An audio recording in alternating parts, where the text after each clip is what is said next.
photo of the almost perfect family. The Franco-German couple had dreamed of a new treaty, but without all 27 signatures, it will only be an intergovernmental agreement that will strengthen fiscal discipline in the EU, between 17 eurozone states and 9 others, while the United Kingdom remains outside.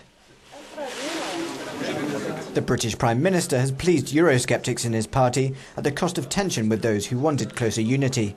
He'd asked for the city to be exempted from European fiscal sector surveillance, but this was deemed inadmissible.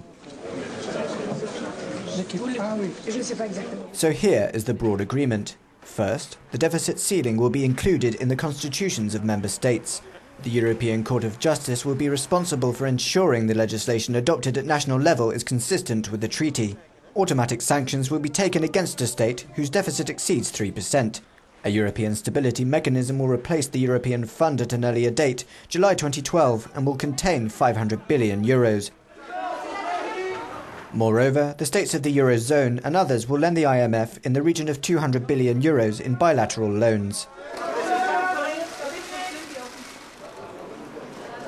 This safety net is supposed to fly to the rescue of troubled states, a victory for Sarkozy and Merkel, as the substance of this new treaty is largely based on their proposals. And the partnership were happy because even though the crisis mainly concerns the countries of the eurozone, they were joined by most of the countries within the whole of the EU. But the deal is not perfect, as the European Stability Mechanism is only 500 billion euros, and some wanted to see it at 3 times this. The role of the Commission will only be to observe national budgets, with no powers to control them. And the door remains closed even in the distant future on the issue of Eurobonds.